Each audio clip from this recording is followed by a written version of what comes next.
yeah, I want to move from operational stuff to like products, no? And I was Yeah. very impressed about how you guys are getting into many types of products and services. So with this Gen AI trend, what are your expectations of the kinds of parang products that will eventually Mm. come in? Or maybe a better way of phrasing it, kasi ang dami ng mga aspiring AI developers. What are some I mean, what are the definitive parang design patterns or product patterns that you think will be very popular? In short of saying, parang dati LAMP was the definitive ano, 'di ba? Web stack ngayon it's I don't know, MERN or whatever ano bang uso ngayon. So that's for web dev. Pero what about AI, Mm. no? What are you seeing, no, from your standpoint? Where's all of the activity gonna cluster around? Ano, actually, I'm assuming ba a lot of maybe watching your videos right now, they were assuming na my answers will go to like, oh, they will have this stack na mayroon na silang vector database. They will have Mm. this stack that they will have the parang kuha sila ng model somewhere. They're gonna deploy it to na. But to be honest with you, I think at least for those starting out lang ha, like they just want to have some form of MVP, it's just gonna be an API. Yes. Like it's just gonna be an API. Either they're gonna use from Vertex AI, or they're gonna use from OpenAI. It's just gonna be an API, and then probably their backend is gonna look like coming from calling workflow in AirOps or in even in Zapier or N8N. So N8N is also like a parang flow. So and then you can open it up like a parang REST API that they call on their front end. I think it's gonna look something like that. Parang it's more like the back end becomes a lot of it more parang workflowy. Mhm. If we're talking about AI stuff na parang generative AI per se ha. So I think it's gonna look like that for most AI engineers that will start it because they will in a matter of time. I think even if they start right now, they will see the benefit of doing those at the early stages of AI stuff development. Mm. So we also did a product last year, and I know that even last year is very controversial kasi a lot of people are so posting na prompt lang naman yan, you're not really using AI, you're just using API from that.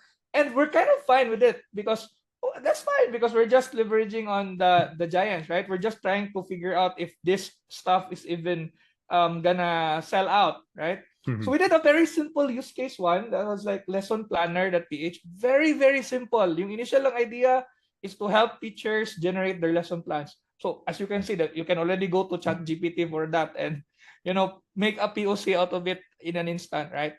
So then it kind of evolved when we saw it. Oh my gosh, people are using it.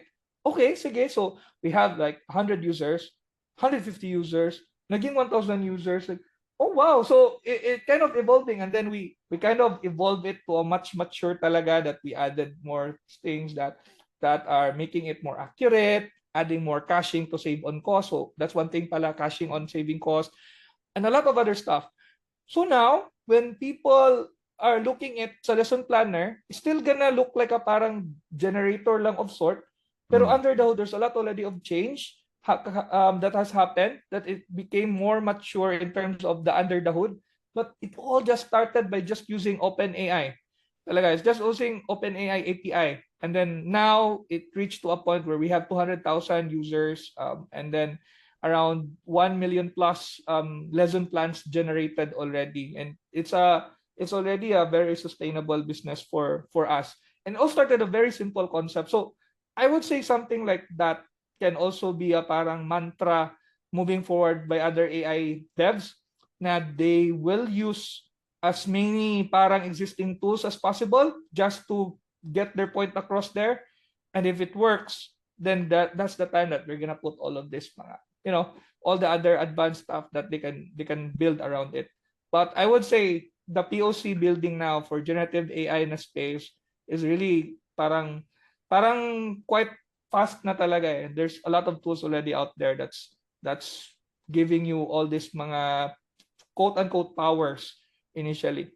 So yeah. So now on that note na lang siguro, I would say na the challenge now will be, again, always talaga ako babalik dito. The challenge now will be the use case. Mhm. Kasi a lot of them also are building things that No doesn't one really wants to use. require. Wala naman necessarily AI dito eh. So Oo. that's one. And another one is, this is cool pero no one is really using it. Mm. Right? So I think this will now be more of a challenge of not necessarily the building aspect, but the use case aspect. So I Design, think that would like be what? the Product design. correct.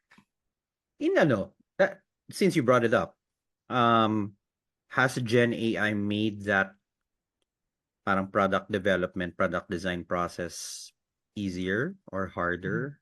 Kasi pros and cons eh. And then I have a follow-up question to that, pero on a Correct. different front, no? Pero in your case, at least in your experience. I would say it made it a bit easier, at least on the very beginning. I mean, dati we're all already doing those kinds of stuff, especially for those having a very lean mindset on doing things, right? We have already those tools, mga pre-sikat na pre-mainstream Gen AI pa lang na mga era. There's already a lot of those stuff. Right now lang, I would say that it has become more accessible and apparent to people kasi they can already parang easily use it pa. Dati, they can easily use it, pero I think they don't know about it. Pero when OpenAI, ChatGPT, arose, parang mind blown sila lahat na like, oh, that's actually existing already for a few years back. Maybe that's the beauty of ChatGPT, because by using that kind of interface, meron sila. So I would say on product development side, it has made a lot of some of the things easier to do and to prototype. So we have a project right now na supposedly we took on that similar project few years back. We use some form of AutoML from Firebase. And it works. It was also faster back then, but now it's parang like faster as in one API call. So I would say it's still fast. The cost though is a different thing. But most of the time, if they're just doing their MVP and they're trying things out, they're okay with having parang to shoulder the cost at the beginning. So I would say it's still okay on our end.